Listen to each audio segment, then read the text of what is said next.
छात्र ने एक पंडित जी भोजन करने बैठे, आइए सुनते हैं सामने थाली पंडितानी क्या ने जवाब दिया। दाल चावल साग रोटी रखी होगी, अचार वगैरह। पंडित जी भोजन करने बैठे कि तभी कोई द्वार पे भिक्षुक आ गया। भिक्षाम देही, हे भैया मैं बड़ा भूखा हूं, कुछ भोजन मिल जाए। पंडित जी भोजन करने ही बैठे हैं, सामने थाली है और द्वार पे कोई भूखा आ गया। पंडित जी ने सम्मान बुलाया, आओ आओ आओ भैया आओ। आसन लगाई अच्छा, और बात खुल के बताएं। भोजन अपनी वाली थाली पंडित जी ने उन्हें दे दिया जी। और पंडितानी जी ने जो भोजन बनाया था वो जरा सा ही था, क्योंकि घर में कुछ था नहीं। जितना था उसने बनाया।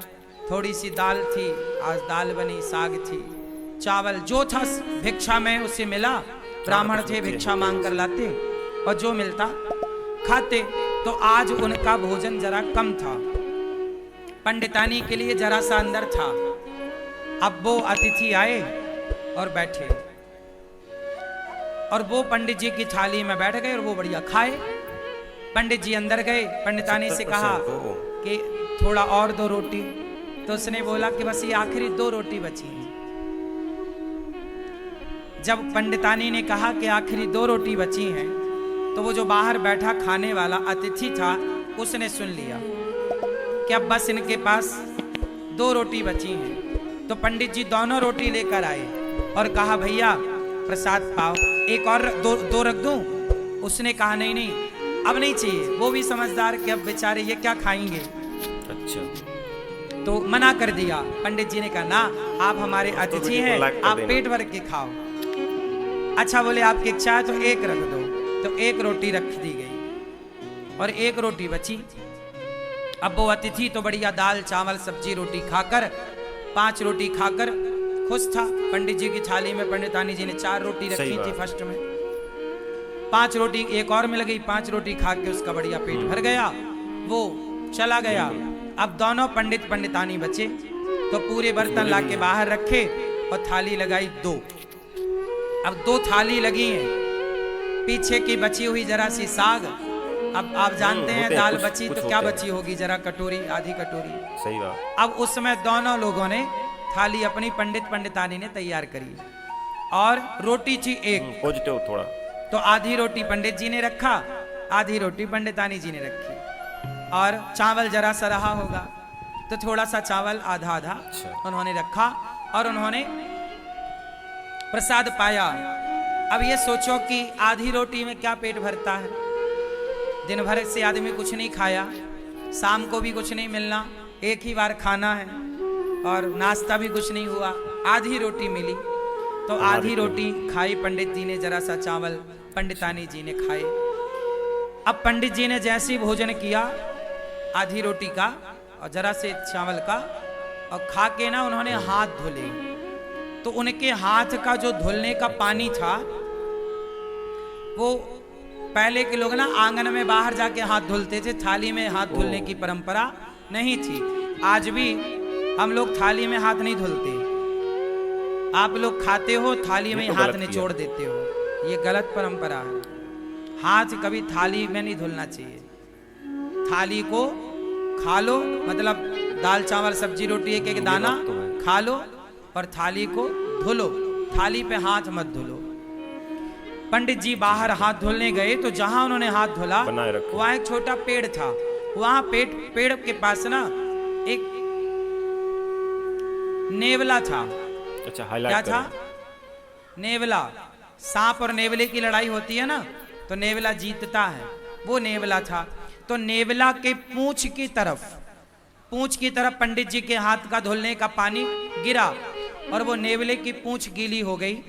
आधा पीछे का हिस्सा, पूंछ का हिस्सा गीला हुआ और जैसे ही पूंछ पे पानी गिरा उसके पूंछ का रंग सोने जैसा हो गया, सुनहरा। नेवले ने पूंछ देखी, पंडित जी से बात करी, पंडित जी आपने पानी डाला तो मेरा देखो बिल्कुल। ये रंग सुनहरा हो गया, सोने जैसा, मेरी पूंछ सोने जैसी हो गई। आप एक काम करो, मेरे पूरे शरीर में पानी डाल दो, मैं सुंदर हो जाऊंगा। पंडित जी बोले मैंने तो अपना हाथ धुल लिया। बिल्कुल। नेवले ने कहा महाराज ये बताओ कि आपके पानी डालने से मेरा ये शरीर का रंग कैसे बदल गया, सुनहरा हो गया, सोने के कलर का। अब मुझे पूरा शरीर सोने का करना है, पूरा शरीर सोने की तरह चमके मेरा। आधा हो गया मेरा, आधा बताओ कैसे होगा। कल मैं आऊं, आप मेरे ऊपर फिर हाथ धुल देना। पंडित जी बोले नहीं, अब तुम जाओ धर्मराज युधिष्ठिर के राज्य में। धर्मराज युधिष्ठिर यज्ञ कर रहे हैं, उस यज्ञ में ब्राह्मण लोग भोजन कर रहे हैं। जाओ, जहां ब्राह्मण लोग भोजन करके हाथ धुलेंगे, धर्मराज युधिष्ठिर सबको अन्नदान कर रहे हैं, बहुत बड़ा यज्ञ हो रहा है। जाओ, यदि तुम्हारा किसी ब्राह्मण के हाथ धुलने के जल से यदि तुम्हारा शरीर सोने का हो जाए तो समझ लेना कि धर्मराज का यज्ञ पूरा हो गया। जाओ। अब वो नेवला बड़ा खुश धर्मराज युधिष्ठिर के राज्य में पहुंचा, और जहां सारे ब्राह्मण भोजन करते और पानी से हाथ धुलते, एक अलग जगह पर नेवला जाके वहीं बैठ गया।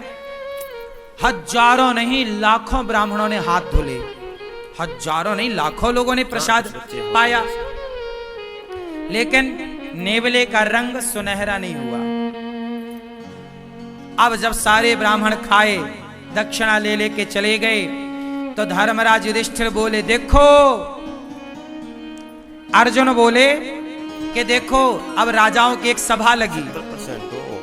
उस राजाओं की सभा में अर्जुन ने बोला, भीम भैया ने बोला, देखो आज तक के इतिहास में इतना बड़ा अन्नदान जितना बड़ा धर्मराज युधिष्ठिर ने किया, जितना बड़ा यज्ञ युधिष्ठिर ने किया, आज तक किसी ने नहीं किया।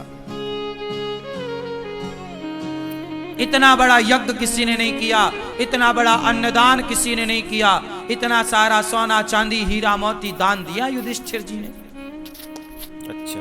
तब नेवला बोल पड़ा, नेवला, ए भीम चुप रह।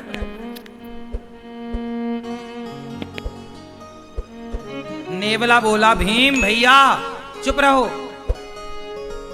कोई यज्ञ व्यज्ञ नहीं हुआ यहां। यज्ञ तो एक ब्राह्मण के घर में हुआ था। बनाए रखे। कौन हो तुम? नेवले को बुलाया। अच्छा, भीम भैया ने पूछा तुम कौन हो? नेवले ने कहा भैया मैं तो नेवला हूं। तो तुम्हारा ये शरीर सुनहरे का कैसे है, सोने का रंग सुनहरा कैसा? नेवला ऐसा तो नहीं होता, तुम्हारे ये बाल सोने जैसे चमक रहे हैं कैसे?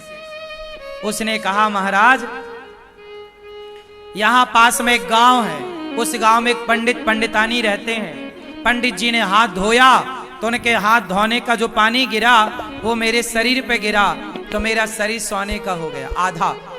और उन्होंने कहा कि युधिष्ठिर के यज्ञ में जाओ, यदि तुम्हारा पूरा शरीर सोने का हो जाए तो समझ लेना कि उनका यज्ञ पूरा हो गया।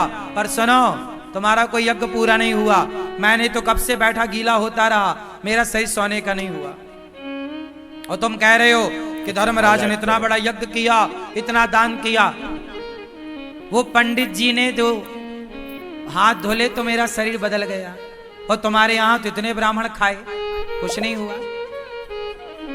भगवान श्री कृष्ण भी उस सभा में बैठे थे। भगवान कृष्ण मुस्कुरा रहे हैं मंद मंद। अर्जुन गए, हे श्याम सुंदर, ये आप ही जानो ये नेवला कौन, ये क्या कह रहा है, आप बताओ कि यज्ञ पूरा हुआ कि नहीं। अब सब में ये कौतूहल हो गया ना कि भाई धर्मराज ने इतना पैसा खर्च किया पर इनका तो यज्ञ पूरा हुआ ही नहीं। नेवला कह रहा है कि जब तक पूरा शरीर सोने का नहीं होगा यज्ञ पूरा नहीं माना जाएगा।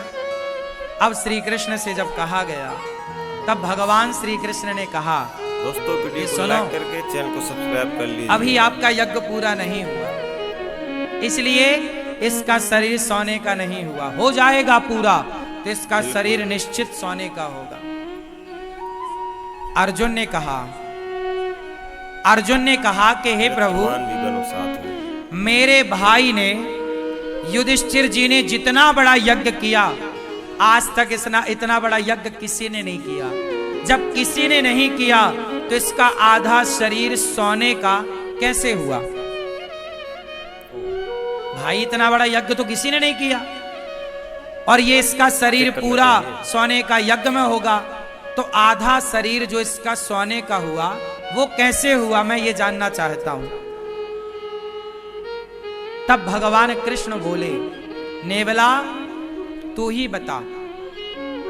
तब नेवले ने बताया कि महाराज मैं वहां गया, पंडित जी अपनी बात खुल के बता। भोजन करने बैठे थे, कोई अतिथि आया तो अपनी थाली खिसकाई और आधी रोटी खाई, और संतोषजनक भाव से उन्होंने अतिथि को भोजन कराया, और जितना मिला ईश्वर का धन्यवाद देकर बिना शिकायत के और प्रसन्न चित्त से दोनों पति पत्नी आनंद से थे। उन ब्राह्मण का, संतोषी ब्राह्मण, भक्त ब्राह्मण, वो भक्त था, संतोषी था, उस संतोषी और उस भक्त का हाथ का जब धौमन मेरे शरीर पर पड़ा तो मेरा शरीर आधा सोने का हो गया। अर्जुन बोले, प्रभु ये क्या है? भगवान बोले, अर्जुन तुम्हारे भाई ने 70% तुम्हारे भाई ने करोड़ों रुपए खर्च करके जो यज्ञ किया, करोड़ों रुपए खर्च करके उस यज्ञ से तुम्हारे भाई को जितना पुण्य नहीं मिला, उससे ज्यादा पुण्य उस ब्राह्मण को एक भूखे को भोजन कराने से मिल गया। क्यों? क्योंकि तुम्हारे पास तो करोड़ों हैं, तो तुम करोड़ों खर्च कर रहे हो, पर ब्राह्मण के पास तो एक थाली भोजन ही था, 4-6 रोटियां ही थी, लेकिन उसने अपना संपूर्ण दान कर दिया, लाइक कर देना, सर्वस्व दान कर दिया। उसकी तो सर्वस्व के नाम पर इतनी ही संपत्ति थी ना, थाली में भोजन।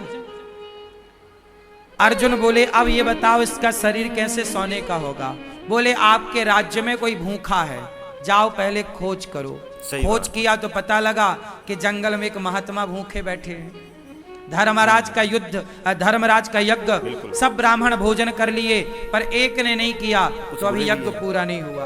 उस महात्मा को बुलाया गया, निवेदन किया गया, और जब वो आए और उन्हें भोजन कराया गया, और जब उन्होंने हाथ धुले तो उनके हाथ का धौमन इस के शरीर पे जाकर पड़ा, तो इसका पूरा शरीर सोने का हो गया, थोड़ा एक सा हो गया, पीछे से आगे तक सुनहरा हो गया पूरा। इसके बाल बिल्कुल सोने की तरह चमकने लग गए। घंटा बंधा था, टन टन टन टन करके बजने लग गया। युधिष्ठिर, आपका यज्ञ संपन्न हुआ। यज्ञ कब पूरा हुआ? जब भोजन कराया। कोई भी यज्ञ कर लो साहब, जब तक अन्नदान नहीं करोगे वो यज्ञ पूरा नहीं होगा। इसलिए सबसे बड़ा यज्ञ अन्नदान ही है। आप और किसी यज्ञ में उलझो मत, आप सीधा किसी भूखे को भोजन करा दो, वही सबसे बड़ा यज्ञ है। इसलिए गौरी गोपाल आश्रम में रोज यज्ञ होता है। कौन सा यज्ञ? सेवा का यज्ञ। सवेरे 8 बजते ही संतों की टोली आ जाती है, कीर्तन करने लग जाती है। रोज गोविंद हरे गोपाल हरे, रोज कीर्तन होता है गौरी गोपाल में संतों के द्वारा, और उन्हें भरपेट आप लोग दान करते हो, उन्हें आप भोजन कराते हो अपनी ओर से।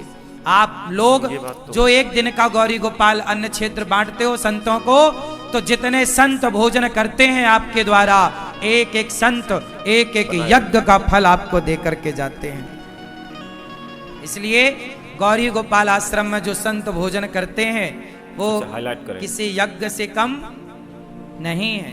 तो आप भी अपनी बेटी के नाम से, बेटे के नाम से अन्नदान जरूर करिए।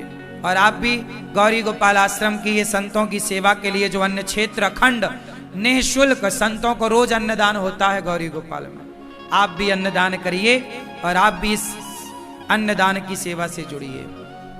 कोई भी कार्य, इसलिए कहता हूं मरने के पहले गौदान, भागवत और अन्नदान, मरने के पहले ये 3 काम कर लेना, फिर बिंदास आराम से मरना, केवल मरने को रह जाए आखिरी में। मरने के टाइम आदमी कुछ कर नहीं वीडियो को पाता। लाइक करके चैनल को सब्सक्राइब कर लीजिए। जीते जी कर लो अच्छे काम, मरने के टाइम कोई ध्यान नहीं रहता। बिल्कुल सही है। उस जीवात्मा के नाम से, किसी व्यक्ति के नाम से कोई पुण्य का कार्य हो, आप अपनी माता के नाम से, पिता के नाम से, बच्चों की लंबी आयु के लिए आप अन्नदान करो। गौरी गोपाल आश्रम में अखंड रसोई चलती है, कोई भी आओ सबको पेट भर भोजन। यहाँ रोज हजारों लोग भोजन करते हैं। एक एक व्यक्ति के तृप्त होने से एक एक यज्ञ का फल प्राप्त होता है। दोस्तों, अगर वीडियो पसंद आया हो तो वीडियो को लाइक करके चैनल को सब्सक्राइब कर लीजिएगा। मिलते हैं आपसे अगली वीडियो में। राधे राधे।